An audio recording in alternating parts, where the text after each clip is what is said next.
Bonjour à tous, chers élèves et chers amis du site au fond de la classe.com.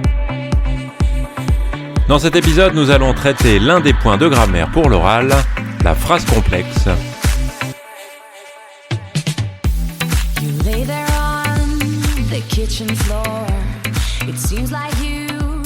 Alors parmi tous les sujets de grammaire du programme qui vaut pour l'oral du bac, la phrase complexe est celui qui fait souvent un petit peu peur parce que c'est compliqué, on met du temps à comprendre des choses, on a l'impression d'avoir accumulé des lacunes, de ne pas avoir compris un certain nombre de choses quand on était à l'école primaire, au collège. Et franchement, entre les propositions subordonnées relatives, propositions circonstancielles, propositions complétives, conjonctives, etc., il faut avouer qu'on s'embrouille un petit peu. Alors dans ces conditions, il faut partir du plus simple, d'autant plus que vous allez faire une épreuve orale et que à l'oral, il faut expliquer des choses qu'on comprend bien soi-même. Et pour ça, il faut que ça soit évidemment pour vous très clair. Et pour que ça soit clair, il faut que ça soit d'abord simple. Alors, ce que je vous conseille, c'est de vous rapporter au cours écrit, à la fiche que vous trouverez sur le site au fond de la classe.com dans la rubrique grammaire et sous l'onglet la phrase complexe évidemment.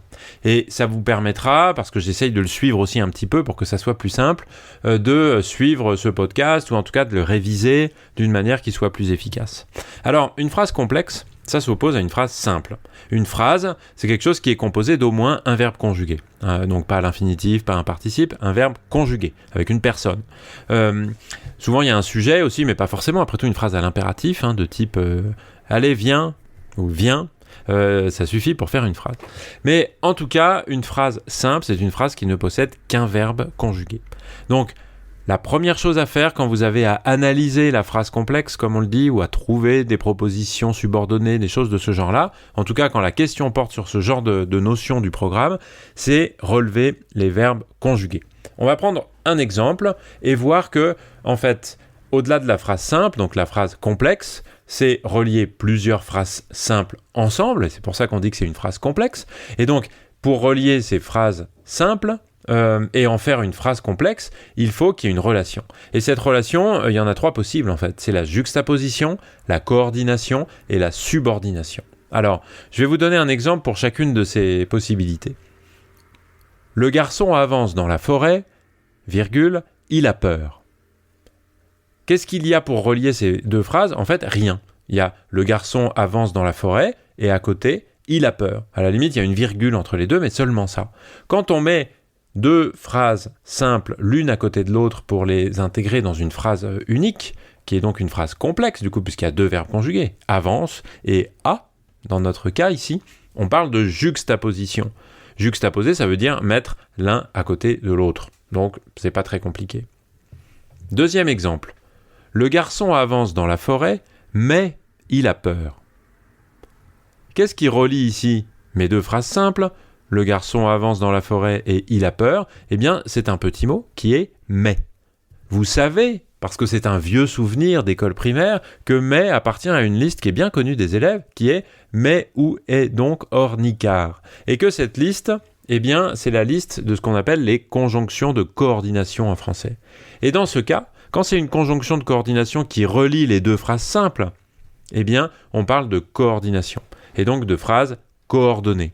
Comme on parlait dans l'exemple que je citais avant, quand il y avait juste une virgule, c'est-à-dire quand il n'y avait rien, de phrases juxtaposées.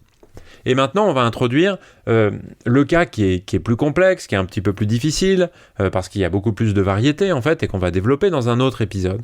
Je vous donne l'exemple. Le garçon, bien qu'il ait peur, avance dans la forêt. Alors là, qu'est-ce qu'il y a, pour relier les phrases ? Eh bien, il y a bien que. Le garçon, bien qu'il ait peur, avance dans la forêt. Et donc, vous avez une phrase qui est intégrée à l'intérieur d'une autre, qui est bien qu'il ait peur.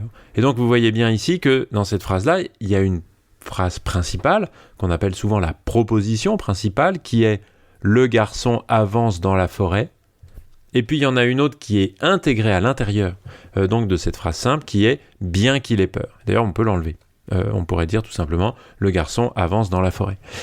Mais surtout, ce qui est intéressant là-dedans, en tout cas ce qu'il faut remarquer, c'est que le mot qui permet d'intégrer une phrase à l'intérieur d'une autre, c'est « bien que » ici. Et que ce terme-là, dans la mesure où il n'appartient pas, c'est pas un mot de coordination, de la liste que je vous disais avant ou de mots qui pourraient être un peu semblables. C'est autre chose. Et dans ce cas-là, on parle de subordination et donc d'une proposition subordonnée.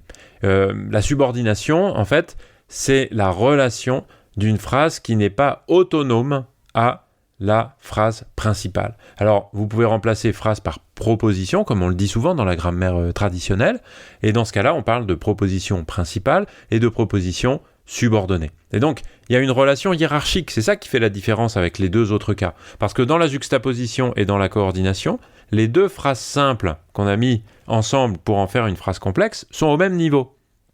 Alors que dans la subordination, et c'est d'ailleurs ça que ça veut dire, subordination, eh bien, il y a une relation hiérarchique de dépendance entre une proposition principale et une proposition subordonnée. Et de cette façon, on peut dire que la proposition subordonnée est insérée à l'intérieur de la proposition principale et la proposition subordonnée devient un constituant de la proposition principale. C'est pas une proposition qui est mise sur le même niveau.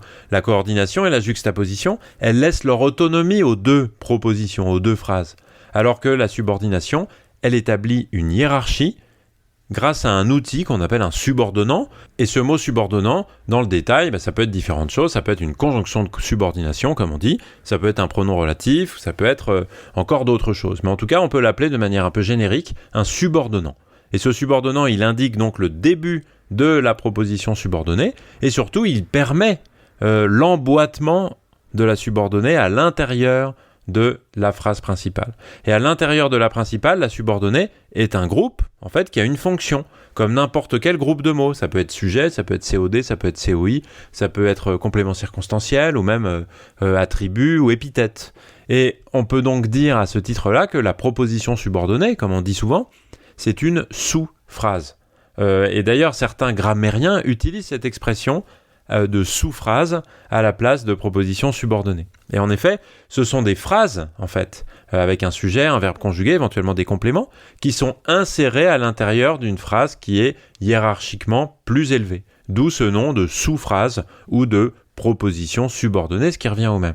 Il faut donc dans votre esprit opposer de manière évidente les propositions juxtaposées et coordonnées, qui sont des indépendantes, qui sont autonomes l'une de l'autre, qui sont au même niveau, de la proposition subordonnée, qui est une sous-phrase et qui est donc quelque chose de hiérarchiquement inférieur à une phrase principale. Si on a compris ça, on a déjà une base qui est tout à fait bonne pour pouvoir aborder des analyses de phrases et préparer son oral au cas où on vous pose une question sur cette notion-là. Je vous donne rendez-vous en tout cas pour d'autres épisodes pour développer les différentes phrases subordonnées ou propositions subordonnées qu'on peut trouver, c'est-à-dire les relatives, les complétives et les circonstancielles essentiellement, et essayer de vous expliquer un petit peu la différence entre toutes celles-là.